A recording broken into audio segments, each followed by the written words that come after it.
Welcome back to the My Latin Life podcast. Since 2014, My Latin Life has been your trusted guide to traveling and living in Latin America. Today, I have a very special guest. His name is Alessandro Palombo. You might have seen him on Twitter talking about Portugal golden visas, Bitcoin, Lisbon, startup hubs, all that good stuff. So we welcome Ale to the podcast. Vance, I'm very glad to be here with you today, and very excited to share a bit about what we are doing and so far and so on. We are both recording from Europe, so it's very exciting. To have this chat, and I also have some. I really like your angle on X. So and I'm not a specialist of South America, so interested to have this conversation. Yeah, we actually just missed each other, I think, in Lisbon because a mutual friend, Christian Nesheim from IMI, he invited me out. He said, "Hey, I'm getting dinner with Ale. Do you want to come get dinner with me and Ale?" And I was like, "No, I can't. I actually have a flight to Spain." So I just missed it. Did you end up getting dinner with him? Absolutely. Finally, I met with Christian, and great guy. And for anyone listening, IMI Daily or IMI Daily is one of the main references for migration market. And we had this we should do next time then something. Sometimes I always say events is working digitally, also building companies remote first is great, but in the end, the productivity that you have, also the pleasure, of course, even of impromptu meetings in person, it's much higher. So looking forward for the next one. Yeah, absolutely. I did go to this one really good Italian pizza place in Lisbon. You probably know, what's it called? It's got an R. I think there's numbers in it. It's like Refugio 42 or something like that. You know the place I'm talking about? That one specifically, no, but I have to say I'm a specialist. So I like to cook in general. I'm not as good as probably these restaurants we are mentioning, but my favorite ones are Osteria Italiana and Al Garage in Rua Castillo, essentially close to Parque Eduardo in Lisbon. Mm-hmm. But there are a few good ones in Lisbon, to be frank. I'll find it. So the name is Retro Gusto 84. Si. You been there? I order from there often. I've never been there in person because for just convenience matters, but the pizza is very good. Yeah, I think the guy's from Calabria. Where in Italy are you from? Roma. You're from Rome. Okay, cool. And I have a feeling, I'm not sure how many podcast appearances have you done, but I'd really love to get the backstory on how you got into all this stuff, how you got into crypto, and then how you got into all this sovereignty type stuff and digital nomad type stuff as well. 100%. So, essentially, for giving you a 101 of my kind of career and perspective. So, back in the days, I started my career in the legal field. So I qualified as a lawyer in Italy. I did some academic efforts in the public law administrative field. And I did actually a lot of things at the time in for the academy. I was really into, I was actually going to be probably both a lawyer and a professor, and that was the kind of trajectory. And then I realized quite immediately after, having entered I was super young at the time. I became a lawyer very, very young. I realized that the legal market at that time, especially in Italy, was not so interesting. And also I probably felt the need to generate a different type of impact. So I started doing different startups. Some of them or some small businesses went relatively well. Others didn't. And as soon as I essentially I got in touch with the blockchain movement, I would say in 2017. That was a bit the year when I realized that there could have been certain use cases, at least for smart contracts, smart legal contracts. That was the initial angle that actually made me feeling interested for this space. And I've been essentially running a Web3 startup for a while that gave me the opportunity of traveling the world. And it has been a quite intense journey. It has been one of the most intense journey because the vertical was not probably the one that with the DeFi then wave was the most rewarded, and it was theoretically and socially and in my view in our view, actually very interesting, but unfortunately was not one of the verticals in Web3 that actually had the chance and opportunity to grow as expected, at least initially. Um, During this period, I had the chance to work with many institutions in different ways, and of course, um, although the whole Web3 industry is quite interesting, and I'm in general very open-minded, I think, and I came to the conclusion that Bitcoin in particular, the Bitcoin network and the Bitcoin ecosystem, inevitably has probably a different kind of value. But so my journey essentially has been always across tech, and I would be more a product person in the end. So that would be my more kind of personal actually skill set, and of course with a legal background. Very long story short, I had the chance for various reasons to work with so many institutions in different ways across Web3 and tech and legal. Mhm. I even advised, I don't know, a small government for the adoption of the blockchain legislation. I co-founded a few. Well, the bio would be quite.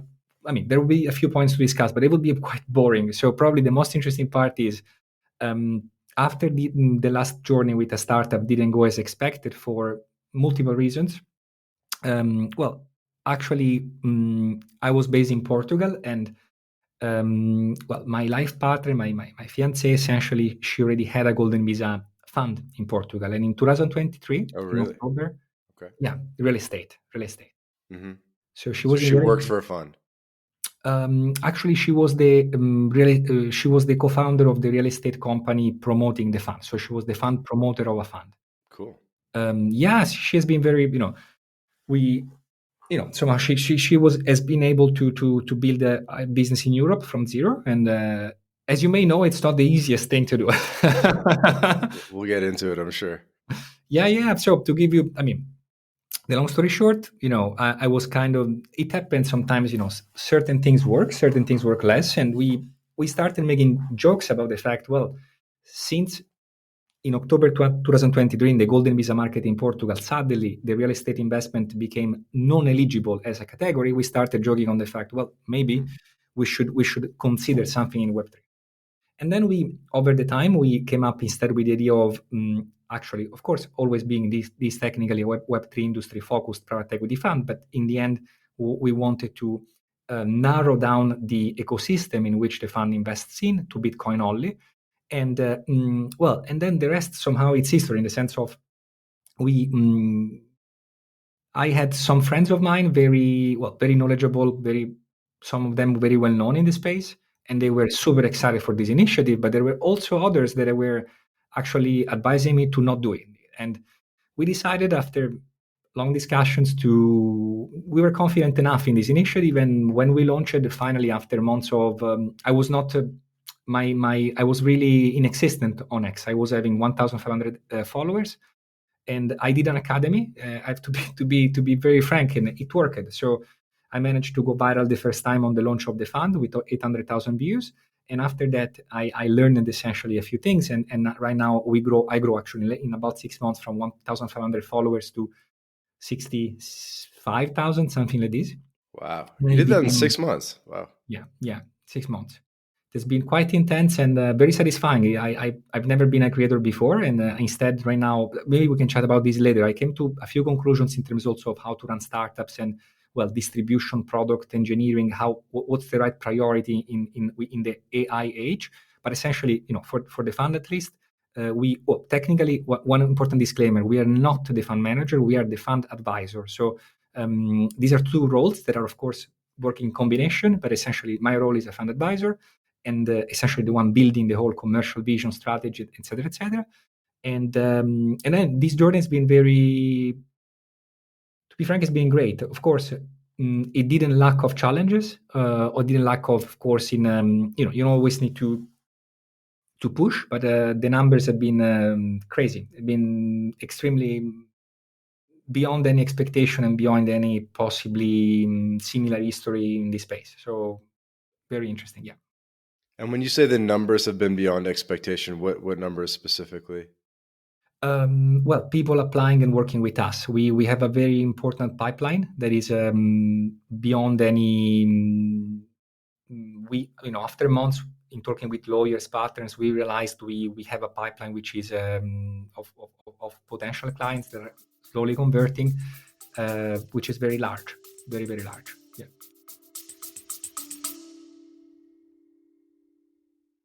This episode of the My Latin Life podcast is brought to you in part by Job Stacking. If you're a remote or hybrid worker looking to maximize your earning potential, then Rolf Haltze, author of Job Stacking, guarantees you'll be able to double your income by implementing his paycheck multiplication layering method. This is the exact system Rolf has used to take his own income and those of many others beyond $20K a month.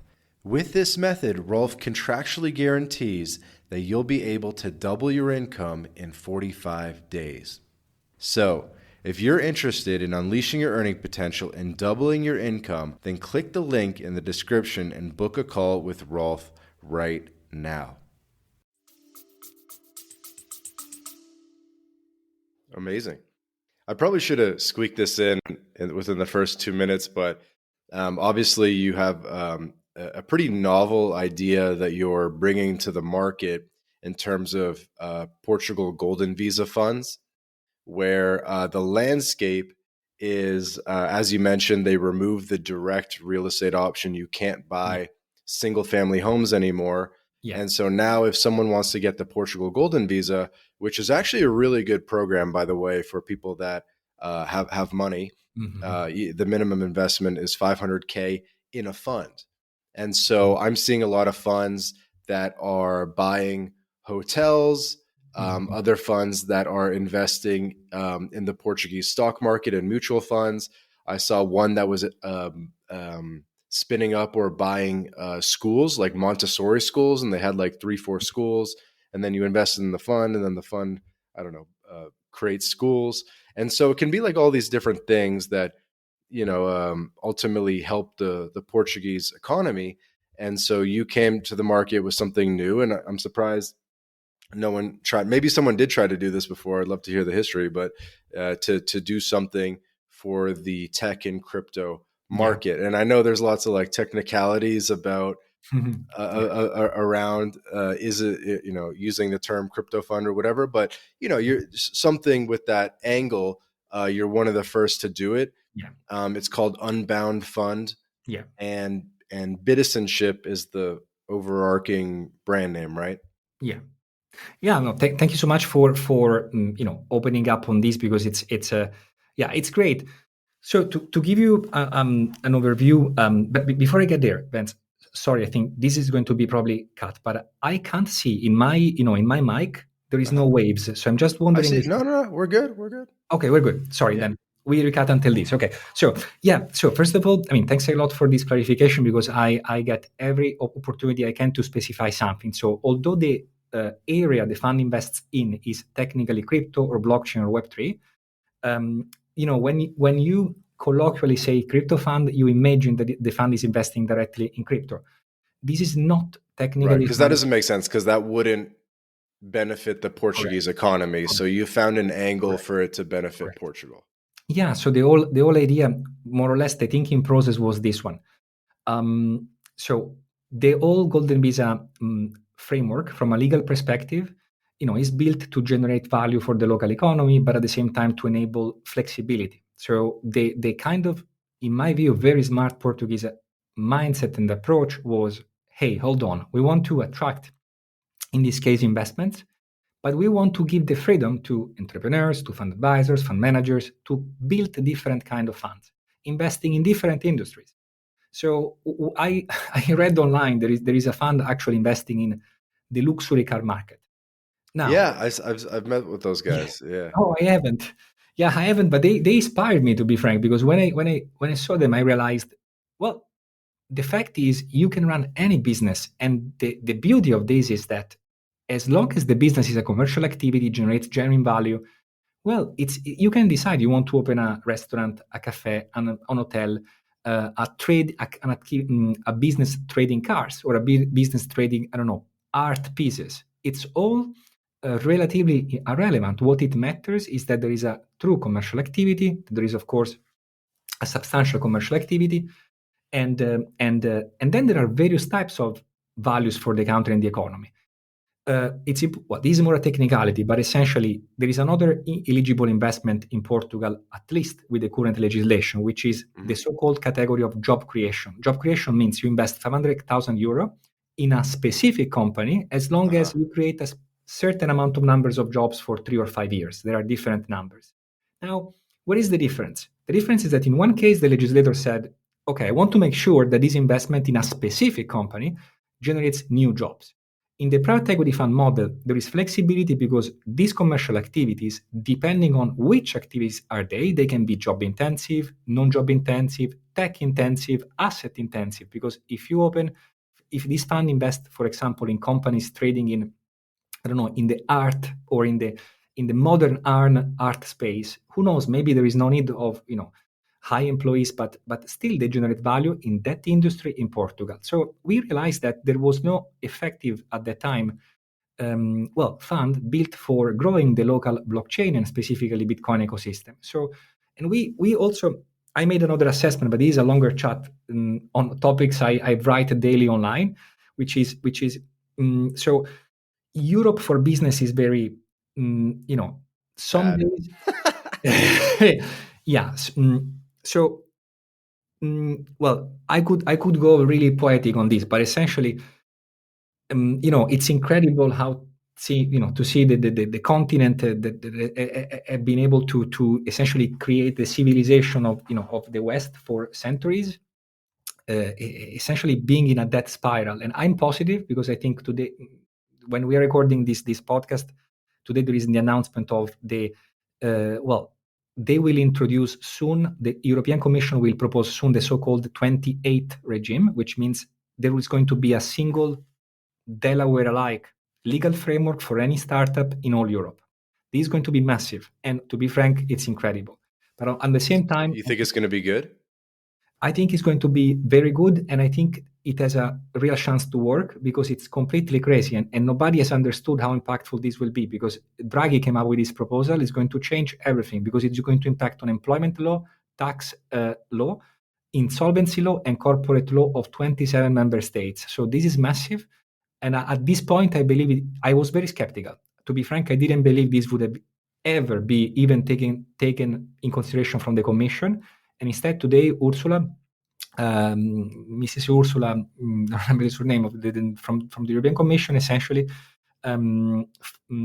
eventually, they adopted a formal communication that can be found online, and they will try to present within the year to the European Parliament the legislation for implementing and enacting the so-called 28 regime.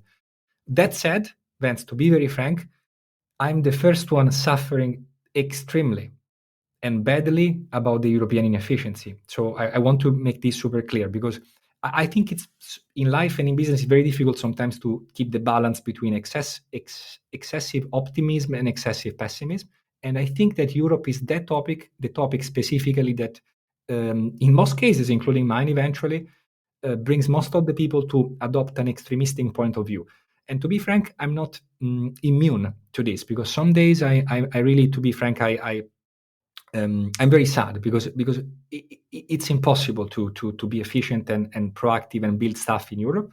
I really hope things will change, but in the meantime, I think we need to learn from the American friends. I've been doing business with Americans the whole time. I fundraise from Americans. It's a different mindset, and of course Canadians. I mean, in general, North America.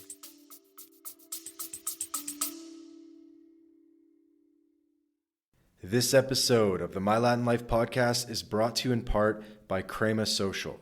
Crema Social is like TikTok for international dating. It's an app you can download right now on your phone, and 3 out of 4 people on Crema are single women. The app was founded in Colombia, so unsurprisingly, there are a lot of Latinas on the app, by the way. So how does it work? Crema Social is a social meal experience where you invite a hot girl for a lunch date via video call and food delivery. New concept, so you'll have to try it out for yourself, but this is probably the best way to meet Latinas before you visit the country. So if you're in Latin America or planning to visit Latin America, download Crema Social now and start getting dates right away. There will be a link in the description to download, or just search Crema Social on your favorite app store. Have fun, guys. Mm-hmm. And I think there's been a lot of talk about how Americans are now the biggest group of Mhm. customers or participants in these Portugal Golden Visas. I think Yeah, historically, maybe prior to the pandemic, it was, I don't know, like China or just like I imagine somewhere in Asia, if I had to guess. yeah, Um, and now it's Americans, because the value prop is actually pretty decent. I'm also hearing a lot of Silicon Valley people yeah, in yeah, particular are interested in this. And just to summarize the value prop for people real quick. So Portugal Golden Visa, you have to invest a minimum of 500K per individual or per family. I think yeah. the amount doesn't go up if you bring your immediate family. But anyway, so Correct, 500K. You have to spend 7 days per year in Portugal correct. to maintain the visa. And after 5 years, you can apply for Portuguese citizenship. So if you're willing to commit to 1 week per year in Portugal for 5 years, you can apply for Portuguese citizenship. You also, obviously, by making this investment, you get the golden visa, meaning you get a visa for Portugal, which gives you the full Schengen zone access. Maybe this means that your kids could study for free at a European university. It means you can, of course, move to Europe and so forth. Yeah. And another interesting thing is it takes time to get approved for the golden visa. I think the processing times are quite slow. I think it's around a year and a half right now. It oscillates, but the path to citizenship starts from the moment that you apply for the golden visa. So that 1.5 years that you're waiting to get your residency permit counts towards the citizenship, which is a amendment that they made, I don't know, 6 months ago, something like that. So they're Correct. pretty generous, and so the value prop's pretty good. Basically, if you're able to invest 500K in the Portuguese stock market or in Ale's fund or some other fund, there's lots of funds out there. Um, Pretty good value prop, I think, and so this is appealing. This historically Americans like maybe just didn't get it. They didn't see the value in a second passport. They didn't see the value in Europe. But I think now, kind of post 2020, they're starting to get it, and Americans have jumped up to be some of the largest consumers of this product. Is A that is hundred that percent. accurate? Absolutely, 100%. And you touched a few points which are critical in my view, and I would like to take the chance to emphasize a few of them. So, Mhm. as you can imagine, I spent quite a lot of time with my team studying every other jurisdiction legal frameworks for Europe, of course, for European golden visa programs and alike. Essentially, the long story short is that in the current,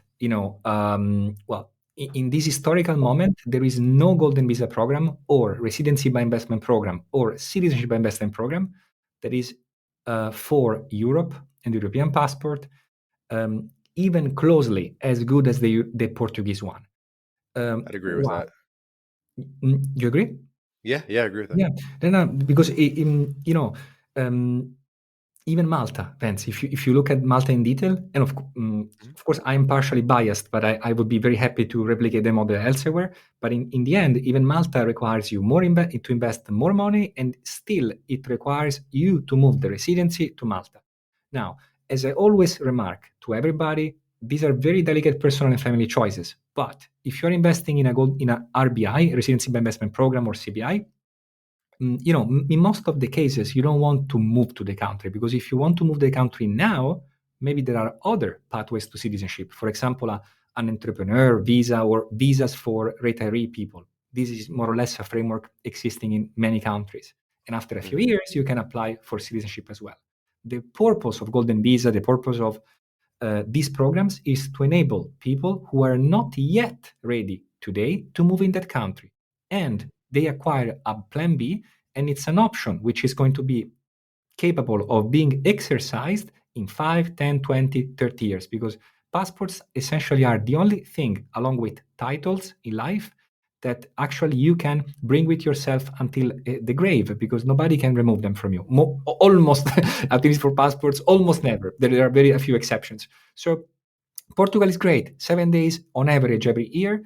You need, of course, to do a basic language test, criminal track record. But besides this, with 7 days per year, you apply to citizenship after 5 years from the date of application to the golden visa, as you correctly point out. So right now, and this is incredibly better compared to the past, when you start working, for example, with us, let's say that in 6 weeks you have the bank account open, you can perform your investment. From when immediately afterward you apply to the golden visa per se, the clock starts ticking. And from that moment, after 5 years, you can apply to citizenship. This is unique in my view, because essentially, especially if you like surf or you know, spend time on the beach in summer, essentially means to come here for summer, and then you are capable of potentially after a few years applying to citizenship, and you can apply with family. You were correct also in mentioning that 500K of investment in a private equity fund, in a golden visa eligible private equity fund to be more specific, doesn't increase as amount on the basis of the number of your family members. So this means that you pay 500K and you can add your spouse, your children, even your parents. There are some specifics, but we can discuss them in another moment. So overall, this is a great program. Portugal is a great country, which is also quite international. And I would like to remark this because maybe for you, I don't know what's actually, this becomes a question for you. Have you had the feeling, maybe traveling to Italy, France, Spain, Germany, etc., that people locally, we don't speak really English, right? And versus in Portugal, no, you can live here and speak English. And have you ever had this feeling? Yeah, the English is very high in Portugal, much higher than anywhere else in Western Europe, I think. And this is interesting because we are, geographically speaking, we are super close to Italy, right? Or Spain, for example. Spain is literally 2 hours and a half by car, and yet culturally, it's an entire new world. So so the golden visa, in my view, it's unique. And to be frank, this is, in the end, we live in the age of I would say, of jurisdictional volatility, right? So if you compare to even stock markets, eventually what happens at the country level nowadays is extremely volatile. So before November, for example, the US has changed in a few weeks, probably in 48 hours after Trump, becoming POTUS. So there are key events that shape the future of entire nations happening in weeks. So Georgia, the martial law declared in South Korea, etc., etc. So this long kind of forward is for saying that compared to 10 years ago, acquiring a second passport became for many families a priority. And I think I can see the advantages and in the long term. So your kids can eventually go into the university they prefer in Europe, and so far and so on. So and for Americans, that would save a lot of money, right? Because university education in the U.S. probably about $250,000 per child, something like $60K a year, or even more sometimes. You got 2 kids, that's $500,000. That pays for the golden visa right there. Whereas in Europe, it's like literally free. I think they even give the kids money, like they give them like stipends and stuff. So yeah, I mean, it definitely makes sense as a product, and definitely has benefits over the other golden visas. There's the Greece one, there's Italy has one. Some of the countries have one, but Portugal is definitely kind of objectively the best for most people. And another thing, Vance, that I would like to add, because I think last summer I wrote an article on this point, because something that sometimes is misunderstood is, okay, I can think, okay, I'm a guy from New York. I invest in a golden visa fund. Okay, I get a passport. Yeah, but I'm not going to want to deal with the local bureaucracy for whatever reasons. I'm not going to move my business here in Europe. That's precisely the freedom and flexibility that you get investing in any golden visa program well structured. Why? Because in the case of Portugal, you don't need to move your fiscal residency here. So you can technically become citizen without having ever been tax resident here one single year. This is very important. That's huge. Huge. And you get your money back too, right? It's not a donation. Obviously, it depends. There's no guarantee, that the fund has to perform. Yeah. Hopefully, the fund goes up and so forth. But it's not a donation.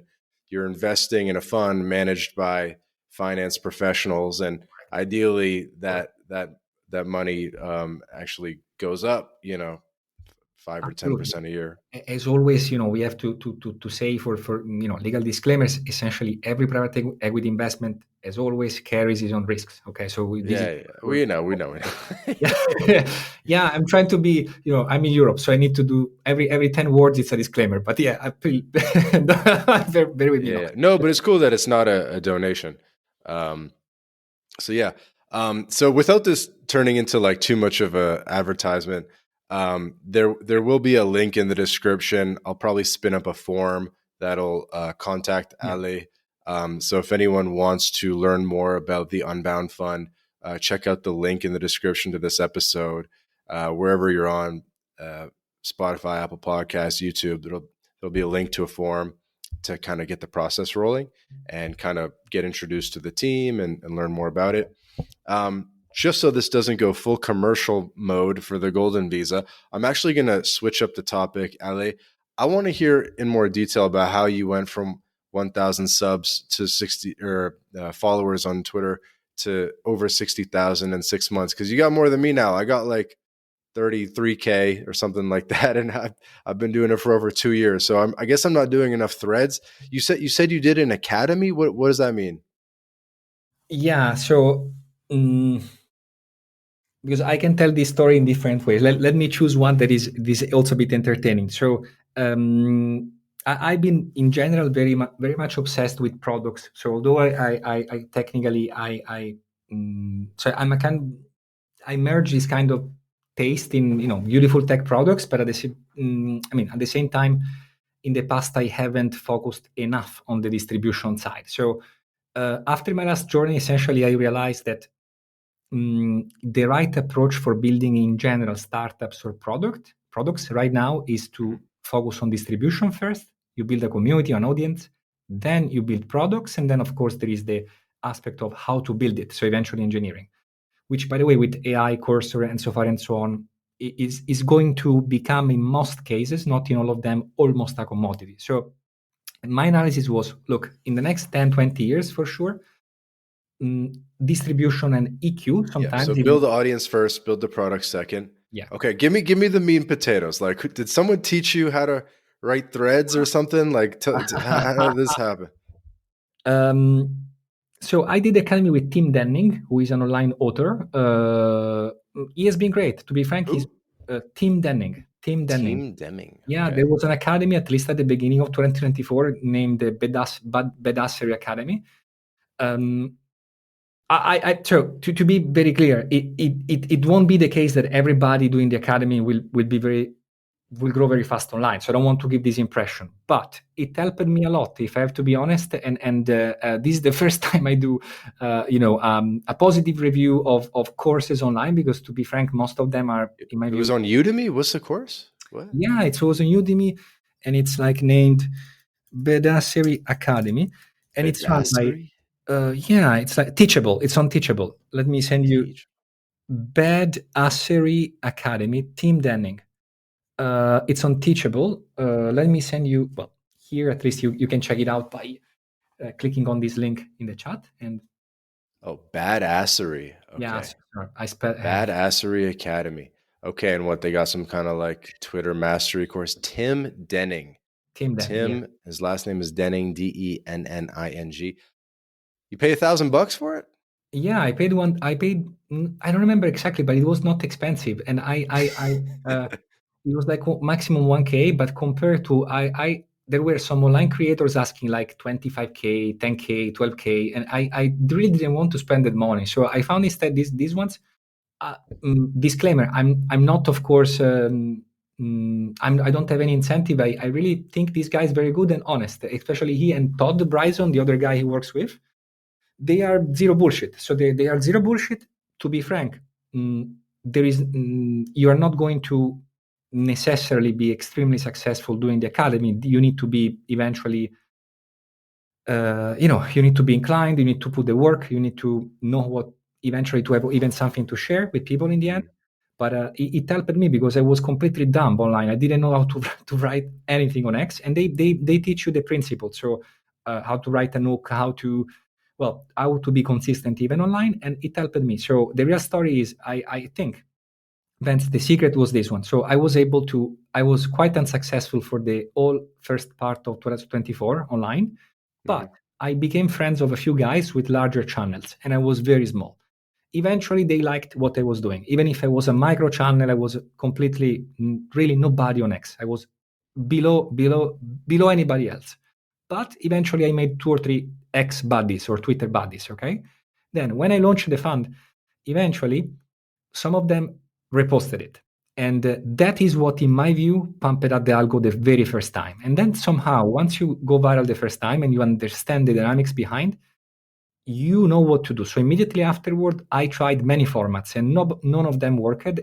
And if you look online, there is this is country format, right? Like this is This Poland. is Poland. Yeah. We create. I was the one putting together this format, and I saw that many other creators copied it, but I was the one. It was one of many attempts. So the secret is essentially trying hard, and then of course over a bit of time. But for maximum transparency, I run this fund advisory business, and I have another startup. Essentially, officially the product will be launched very soon. It will be always in the migration field, and they are complementary with the fund. You're going to start another business in the migration space? Well, yeah, it's going to be an app specifically. But I'm very I'm trying to not be operationally involved. It's essentially it's because everybody asking me this product, and I believe someone has to build it. So so the key thing is that I'm just one, so I can't do. It's better sometimes to have time to do properly one single thing. So I support in the current content. So it's not only me to produce all the stuff, because it's quantitatively is very high, but I am behind every word, every concept, every image, every word chosen. And so the secret is essentially, in my view, to be frank, to spend time on X, and to be consistent. See what works. And see what works. There are different strategies, but this is going to be very detailed, because, for example, there is Alex Finn saying about the reply guy strategy. To be frank, I don't think replying only on X will bring you an enormous growth. I think probably you need to, on the base of the vertical you need to build a relationship with other people, and eventually starting having also a bit of, to become a resonance chamber, so that some of your posts get reposted by other creators, and then that's a bit. So your first viral post was about your fund? Yeah, it was. Yeah, that's pretty lucky. So if we mean for viral, anything going above 500,000 impressions, yes. If we mean viral for a small account going above like 20,000, no. I think I made some posts before which were quote unquote viral for being a micro, for being very very much nobody on X, but viral above 500,000, etc. Yeah, that was the first large one. But in the end, there was some controversy, and because people sometimes, when on X and in general on social, engagement counts. So there are always people maybe not liking fully what you say, coming with questions, and in the end, this helps one specific post to grow. So there are strategies based on controversy. I personally try to avoid them because I don't think they are necessarily intellectually honest. But there are many creators doing this the whole time. I'm not.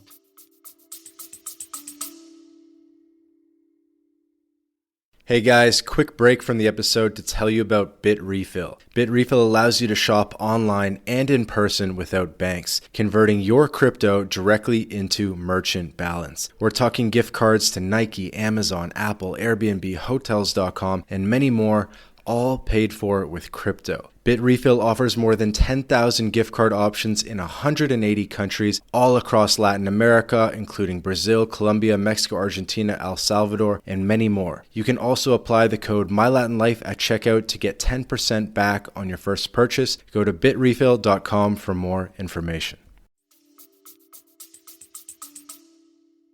You know, it's funny. I was hanging out with Christian the other week, and he was like, "Yeah, this morning I wrote up this tweet. I found a good tweet by Alessandro, and I copied Alessandro's format. I said, you know what I'm going to do today? I'm going to copy Alessandro's format, and I'm going to put some time in. I'm going to think about it, and it's going to go viral." And it didn't go viral. Yeah. So I have an explanation. I told Christian my own explanation. So the first rule of the X Fight Club is that, in my view, there is no one rule. So even when you see Alex Finney, this guy publishing, I read all the code behind the algorithm of X. Yes, there could be good principles, but ultimately there are details operationally that can't be predefined. So my thesis is that, Vince, the algo gets used to a specific format of yours. So in my case, when I do this is country now, I really see from the first minutes, that post start going really up fast. And sometimes I do incredibly, sometimes I put a lot of energy to do something else. And it's so depressing because occasionally it totally doesn't work. So, but it's part of the game. So in my view, it's not the format per se. It's how you constantly engage and eventually how a certain specific format performs with your specific network Audience. and your Yeah. specific history. But you are doing, frankly, you're doing, I really like your profile. It's and quantity doesn't equate. My personal take, at least, is quantity doesn't matter. It's quality, because there are quantitatively, super large accounts doing newsjacking. Sometimes it's also quality, and there are amazing niche channels with 25,000, even 10,000 eventually followers, which are, in my view, very, very pleasant and useful. So, Mhm.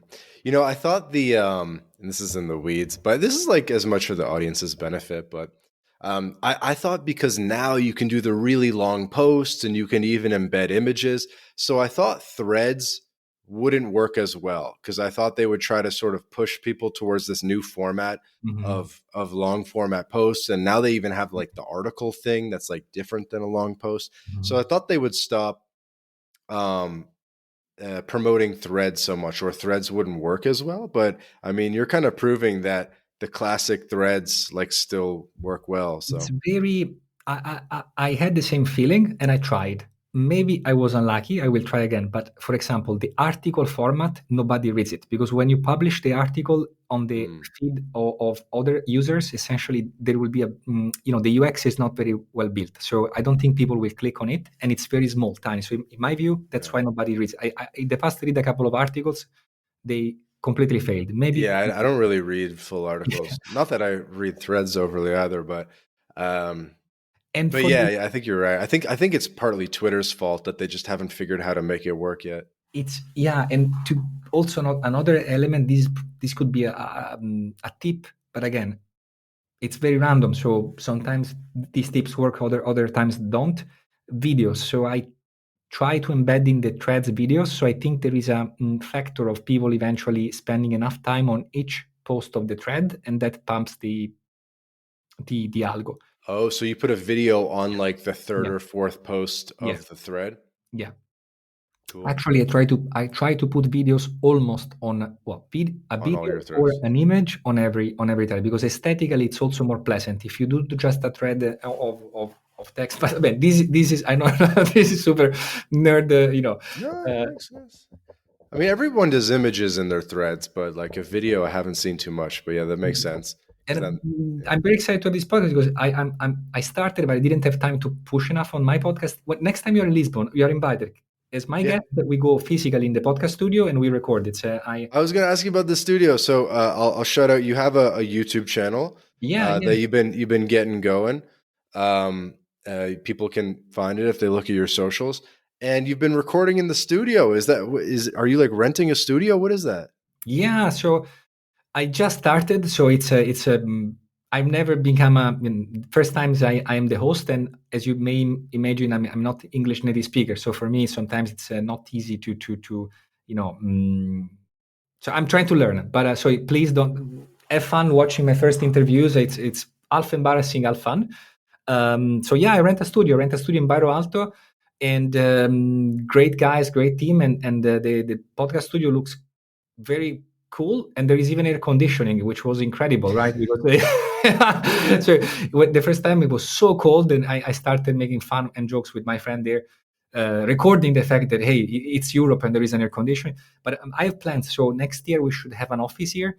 I would like to have a dedicated room for Podcast essentially studio. Yeah. podcasting. Yeah, that's my what I have a few goals slash dreams on my roadmap, and this is one. And I would like Okay. to invite builders, founders, operators, and provide essentially a different, a unique perspective on certain things. Because if you know this mainly, I mean, for you maybe it's not, but I'm European. I lived also in Asia quite a lot. Most of the conversations about economy, technology tend to be US centric, which is not bad. Pay attention. I'm not trying to say it's bad per se, but um, I think it adds. Maybe that's the reason why I'm growing relatively fast on X, because I inevitably bring a different angle. So, and I'm sure there is going to be a trend of also of creators or point of view that are not eventually they are clumsy because of maybe not dominating the language as native English speaker, but it's fine. It's going to be interesting. So yeah, podcast studio, you are invited Okay. next time, I'm and down. I'm I'll be back in March. So the oh plan is I'm going to Carnival down in Canary Islands, oh amazing. which is UNESCO World Heritage type of thing, like must do. I love Carnival. I've done it in different countries all over the world. So I love Carnival. So I'll be down there for that, and then I'll be back in Wow. Lisbon. Yeah. Actually, I've never been in Canary Islands, but it's on my bucket list because it's a sort of European how I like dream. Yeah, Okay, yeah, and yeah. I have a friend of Oh, mine. dude, I can't wait. It's so friggin' cold in Lisbon and in Madrid right now. Like I've been so cold. I agree. You know, it's especially there are now we are in 2 weeks of full. This is the period of the year where for 2 or 3 weeks it's constant rain, and then of Rain, course yeah. it improves incredibly. But So tell me this: Are you kind of in the city of Lisbon, or are you like outside? Are you in Caparica, something like that? so we are in the city, very central. So we are Very super central. central, close to Okay. the main street, Yeah. Avenida Libertad. We have a space also in probably in the historic center of Lisbon. Hmm. We like dogs, so in general, we considered many times to move maybe a bit farther, maybe Uh-huh. closer to Cascais, Estoril. We are not super fans of Caparica, although we have a lot of friends who are super happy in Caparica actually. So it's a very personal choice depending on your preferences. But for what I mean, for now, I think we are going to remain in the Okay, center. so And you're in the center. You got a dog? yeah, yeah, yeah. Okay. Kids? No, it's also this one. This stuff is on the roadmap. Yeah, man. We need more Italian babies. We are working on. I mean, we are going to work on it soon in the sense of it came you know it's the right moment, etc. I look forward to it. I can't. To be frank, I can't wait. I mean, what about you? Are you married, kids? I'll tell you offline. Okay. Tell you offline. Okay, I got a couple more questions for you. So have you met Alex Racuso? Who's Yes, of he's course. living in Caparica, Yeah, the actually, Citizen X. yeah, precisely. Actually, when I said Cabriga, one of the persons I was thinking of is Alex. Yeah, yeah. Actually, we are partners on Mount Fan. So, Oh, he's a partner in Unbound Fund. oh yeah. I mean, well, in the sense of is Citizen X as a platform is featuring as of the potential investment opportunities Unbound Fund Yeah, for the Golden Visa program in Portugal. Yeah. yeah. Because they're bringing the idea of potentially investing in crypto to get the citizenship. I mean, Katie the Russian has done it a little bit, but really, Citizen X is one of the main people who are saying you can invest in crypto to Yeah. get the They Caribbean CBI they have a passport and stuff? system, and I confirm to you, they have a good system in place, and it works. So, if you pass through their platform, you can also potentially invest directly in crypto. Hmm. And, of course, Alex and the team, they're super available. And by the way, also with Katie, the Russian, she's also a partner in the sense of she is proposing to consider the Unbound Fund among the investment opportunities. Uh-huh. Okay, so basically, as soon as that thread went viral, just everybody in the investment migration world hit you up and was like, "Yo, I need to be part of this." Yeah, more or less. To be the first days or weeks were completely nuts because we got really an incredible number of requests, and we had so many calls, and many converted actually in, and some of them, we are very honored to have incredible entrepreneurs or investors as investors in the fund. So we were able to attract also like-minded people. So that's very cool. Mm. And then after a while, we were able to start essentially closing partnerships. We work both with traditional channels and, like, the traditional migration agency, and tech and crypto channels. To be fair, we are open to everybody, but we work much better in the sense, well, the non-traditional channels Uh-huh. perform much better with us because we are also start in the end, we are not traditional, 'Cause your only starting platform is really Twitter and I guess Substack as well, right? Those are, and I guess now YouTube a bit. YouTube. Well, I started YouTube a bit, and actually this week I'm going to start eating very intensively LinkedIn. So Okay, but you haven't been on LinkedIn historically? No. I have been in the past, and I was used to have more followers on LinkedIn. I still have 6,000 something, which is Not bad. pretty, for Not bad. being inactive. It's a good number. Hmm. But for at least amount fund, X is, in my view, it's by far superior. And I don't know what you think, but LinkedIn is not really. I mean, I don't want to offend anybody, but I really don't like LinkedIn. It's boring. It's boring. It's boring. Okay, and okay, Mikel Girones as well. You gave him. I saw you gave him a shout out on one of your threads. Yeah, So. he came to Lisbon as well. We met, a great guy, and he's also we're also friends, and he's organizing also an event here in May Mhm. with his network. He works in a kind of different way, which means he has this network of mostly ultra networked individuals, and he's offering comprehensive solutions. We will do an event here, I think, in May. Cool. And so Unbound Fund is already it's accepting money, right? Like it's live essentially and people can invest in it now. Yeah, absolutely. Actually, yeah, definitely. And we look forward within the next few months to close fund one. So yeah, Okay, and then cool. there will be. So that's why also, since this interview will come up afterwards, so Unbound Fund, I think will remain the name of the fund number one, but the fund advisory brand, we bought this .com domain, and it's citizenship. We really, it's a bit long, but I love it. It's like citizenship with the B, and Hmm. eventually, it shows this kind of commitment in crossing the citizenship Hmm. world with specifically the Bitcoin ecosystem.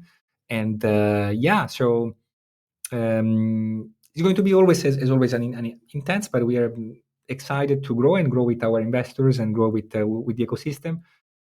I would also like to mention, but again, mm, just super quickly, I am, as you probably mentioned, very active here in the sense of some of the Web3 partners also. Um, so we are really trying to not only in Europe, for Europe in general online, but also locally, these kind of activities bring value because I'm realizing, Hmm. and of course, my role is compared to, you know, the so it's just a tiny contribution in a broader spectrum, but still it's a good contribution for the ecosystem because I think it's important to place Portugal on the map for tech in general, and Hmm. why not Web3 and specifically the Bitcoin ecosystem in particular. I think there is a lot of work to do, and yeah, it's important to do it. When did you move to Portugal originally? What year? So I started coming here I remember I was doing back and forth 3 years ago, and then my almost four, I guess. My my co-founder actually, she has been here for 7 or 8 years, and she essentially has been running this company for all these years. So with a lot of dealing with bureaucracy, operations, a quite large team, I would say. And at that time, we were doing back and forth, and then I was based in Dubai at that time, and I decided to relocate here, and I got my NHR, and I still travel a lot. So I'm not always here, but yeah, this became my headquarters essentially. And before that, I was in Dubai. I lived events pretty much in many countries. I also had the opportunity to live 6 months in India, in Bengaluru, and Wow. yeah, Switzerland. Of course, I'm Italian, so Italy, of course. Um, I spent quite a few months in Asia, Mhm. Southeast Asia, and also China. So yeah. Nice. And so I guess you got in on the original NHR, the good NHR, hopefully. Yeah, I am in the true NHR because the so-called NHR 2.0 legally, the name is different. The name is IFICI, IFICI. And actually, I wrote a guide on it, and it's operative finally. There is Hmm. still one final, specification missing. But, well, I don't know what is your thought, but in my view, it's still very good, but not for everybody. It's very good for many, not for all. So you need to have a local employment agreement in eligible profession. But if you find a way to match this requirement, then it can happen. If you are an entrepreneur, you can also have a local company servicing your foreign startup, eventually in Delaware, eventually in Singapore, in the UK, etc., etc. Hmm. And the requirement is fit. And it's the Portuguese maneuver for attracting talent and innovation, of course, on the salaries paid locally, also social security.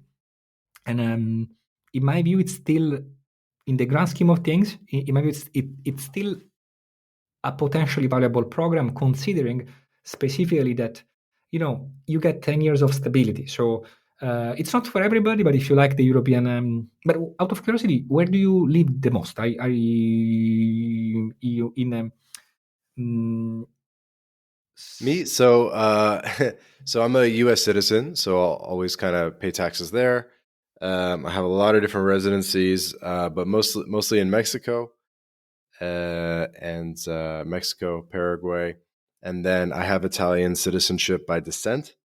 fantastic. And then so I actually did the NHR using my Italian passport a couple of years ago. Got in under the Mm, good one, just like you. that's great. For example, I'm not really, South America in general is the continent that I know the least, and I've been, of course, but not enough. And I'm very attracted and look forward to discover more of Mexico and Paraguay. Of course, seems to be probably one of the hottest solutions out there. Um, Yeah, it's a can I ask you a question? How would you compare the European, life like in Madrid versus Mexico? Why Ah, especially? oi, oi, oi. Well, that'll be a whole podcast. I was hoping to. Okay, let's do it when you're here. No, I mean, it's more fun. Latin America is way more fun. When I'm here, I'm a little bit bored. The food is way better in Mexico Oh, than here. It's pretty good here. There are some things here I like. Of course, I like dates. I like the olive oil and the wine and stuff. But overall, the food is definitely much better in Mexico, and mm, just like access to better ingredients, better fruit, better coffee. I still can't find a good coffee in Europe. Coffee is so bad. It's so bad here. I don't know. I don't know what I'm. I, seriously? I, I can't even operate here without having because the coffee sucks. It's just like espresso and Because everything. you want a cold americano, cold brew. Yeah, I want like a cafe filtro. Ah, Um, yeah, yeah, not. and but I just like something just with like taste, with flavor. But anyway, so um, I wanted to give you a shout out before I lost the thought, which is, so you and I, we got in under the original NHR, right? And when the NHR 2.0 came out, I was just like, I don't even want to learn about this shit. It's like seems so complicated. But you actually, even though you're on the original NHR, you went and made the most comprehensive guide out there that I found on the NHR 2.0. So everything I know about the NHR 2.0, I learned from your guide. It's very, very comprehensive. I don't Thank even think any like law firms or thank you so much. anybody has like made as good of a guide as you have. So if people want to learn about the NHR 2.0, like they gotta download your guide somehow. How can they do that? Oh, sure. So, that's a tough question actually, because I had for a while a dedicated link, but now I have a new one. And well, if it's possible, Vince, if they can subscribe to my newsletter, it's alepalombo.com, Uh huh. aleplalombo.com. Yeah. Eventually you will find many times in the PS the link still now to the guide. I'm going to update, by the way, the guide very soon, because in 1 or 2 months, as soon as the final clarification comes out, I want to review again the business cases. Mm-hmm. And thanks a lot. Yeah, so I did the guide as a practice, to be very honest, because I was confused by well, this is also a long topic, but very, very shortly, the real problem with Europe, but in general with the legal systems, is not the law, is not regulation. The real problem is in bureaucracy. And in theory, law, as one of my professors was used to say, what we have today is not law, it's bureaucracy. And this professor is one of most famous actually and renewed jurist in Italy, so in Europe. So the key thing is to be very, very practical. There are amazing advisors here, amazing lawyers. I work with many of them, Mm-hmm. but they sometimes don't have the angle of the entrepreneur or the migrant, the person actually doing things and Mm-hmm. facing issues. So I am both a qualified lawyer with academic experience and titles, and at the same time, unfortunately, I've been dealing with so many companies, subsidiaries, regulated entities, funds in my career. So I started doing this guide, and I will keep going. I will keep doing breakdowns of other ecosystems. And my policy events was and is, I do all the research by myself, but I still want to get one, two, or three local lawyers to approve it. Because the thing is, ultimately you need to practice in a specific environment. So that's how the guide came up. I mentioned the three generous firms who decided to accept my offer, and that's it. Thank you so much. I appreciate it. There are not still now there is no other guide on the market, right? I don't know. I don't even know how I found yours, but somehow it came across my desk, and I scanned through it, and I was like, wow, this is really comprehensive. This is really Because good. So the for anybody listening, so the foundational problem, okay, of this NHR 2.0 is nobody, even the best law firms here, they write very comprehensive legalese written papers, but they don't answer to one question, which is, do I need to can I incorporate my own subsidiary company here that provides services to foreign companies? Or can I be employed by an employment of record company? Question mark. Yes or no?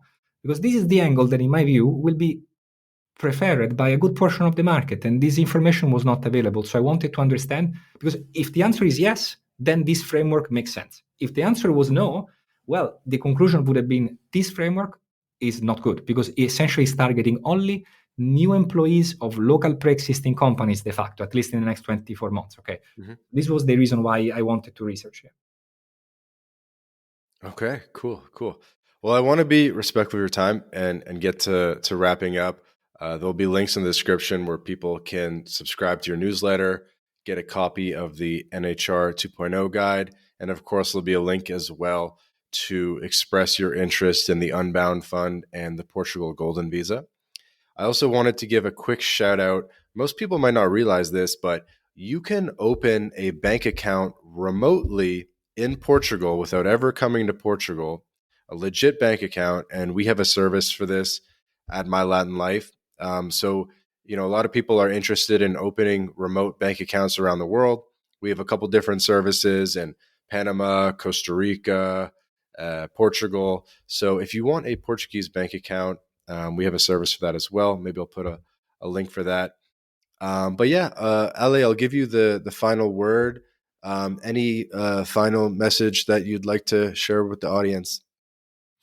Yeah. I mean, first of all, thanks, Vance, for this interview. I really enjoyed it, and you are again invited in this podcast studio in Lisbon as soon as when in March when you're back, and very looking forward to also listen more of your content, because I, especially for South America, I'm super curious. And yeah, for those ones listening, I mean, thanks for the interest. I believe that independently from your current priorities, it is very much worth at this point to give a look at, in general, to to this kind of opportunities such as the Golden Visa program. Not necessarily, I'm not trying to promote my specific fund. Okay, go on market, do some calls, make your own, do your own research.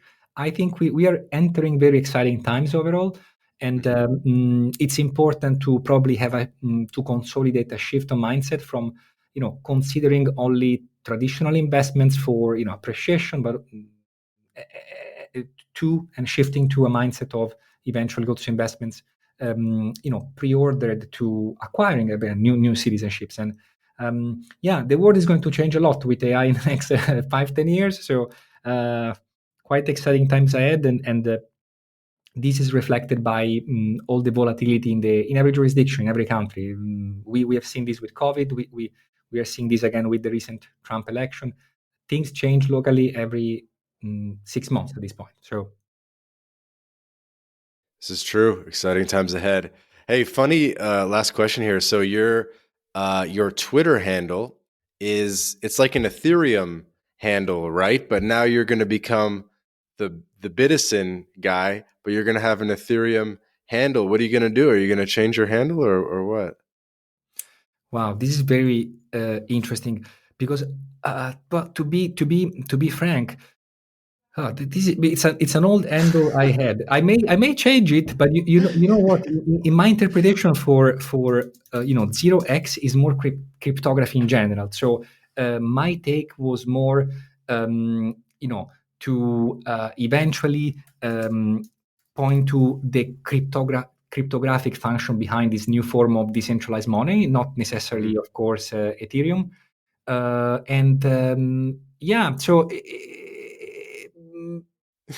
I didn't think to Okay, it's cryptography, not Ethereum.